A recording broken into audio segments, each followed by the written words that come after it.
Selamat datang saudara-saudari. Hari ini kita mau mendengar berita baik dari Ibrani. Babak kedua, penyelamatan yang agung. Itulah sebabnya kita harus lebih bersungguh-sungguh berpegang kepada ajaran-ajaran yang sudah kita dengar, supaya kita tidak meninggalkan kepercayaan kita. Perkabaran yang disampaikan oleh para malaikat kepada nenek moyang kita sudah terbukti benar, dan orang tidak menurutinya atau mentaatinya sudah menerima hukuman yang setimpal. Oleh itu, sebagaimanakah kita boleh selamat jika kita tidak mempedulikan penyelamatan yang agung itu? Tuhan sendirilah yang pertama sekali mengisytiharkan penyelamatan itu, dan orang yang mendengarnya sudah membuktikan kebenarannya kepada kita. Di samping itu, Allah juga menguatkan kesaksian mereka dengan melakukan pelbagai mujizat dan keajapan. Dia juga membahagikan pemberian Roh Allah menurut kehendaknya sendiri. Pemimpin yang membawa manusia kepada penyelamatan. Ayat kelima. Allah tidak melantik malaikat menjadi penguasa dunia baru yang akan datang, iaitu dunia yang sedang kita percakapkan sekarang. Sebaiknya, seperti yang tertulis pada suatu bahagian Alkitab, "Ya Allah, apakah manusia itu sehingga Engkau mahu mengingatkan mereka? Manusia hanya manusia, tetapi Engkau memperhatikan mereka. Untuk seketika Engkau menjadikan manusia lebih rendah daripada malaikat.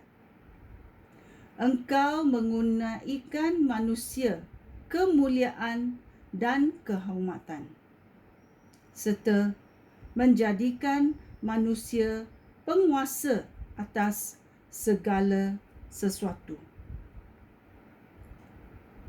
Ayat itu mengatakan bahawa Allah menjadikan manusia penguasa atas segala sesuatu. Hal itu bererti tiada suatu pun yang tidak dikuasai oleh manusia. Tetapi sekarang kita tidak melihat manusia berkuasa atas segala sesuatu, tetapi kita sudah melihat Yesus berkuasa. Amin. Untuk seketika, dia dijadikan sedikit lebih rendah daripada malaikat, supaya dengan rahmat Allah, dia dapat mati untuk semua orang. Sekarang kita melihat dia dikurniai kemuliaan dan kehormatan kerana dia sudah menderita sampai mati. Memang sudah sepatutnya Allah yang menciptakan dan memelihara segala sesuatu, menjadikan Yesus penyelamat yang sempurna melalui penderitaan. Dengan demikian, Allah dapat membawa banyak orang ikuti menikmati kemuliaan Yesus, kerana Yesus itu pemimpin yang membawa orang kepada penyelamatan. Amin. Yesus itu pemimpin yang membawa orang kepada penyelamatan. Yesus menyucikan manusia daripada dosa mereka Dia dan mereka yang disucikannya mempunyai satu bapa. Itulah sebabnya Yesus tidak malu mengakui mereka sebagai saudara-saudaranya. Yesus berkata kepada Allah, "Aku akan memberitahu saudara-saudara aku tentang engkau. Aku akan memuji engkau apabila jemaah beribadat." Amin. Yesus juga berkata, "Aku akan berharap kepada Allah."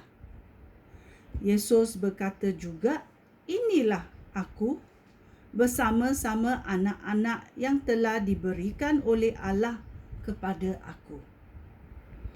Oleh sebab mereka yang disebut anak-anak adalah manusia yang terdiri daripada darah dan daging, maka Yesus sendiri menjadi seperti mereka dan hidup dalam keadaan manusia.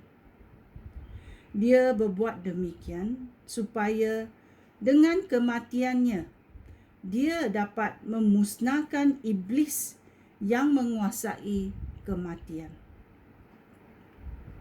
Dengan cara itu, dia membebaskan mereka yang seumur hidup diperhambakan kerana takut akan kematian.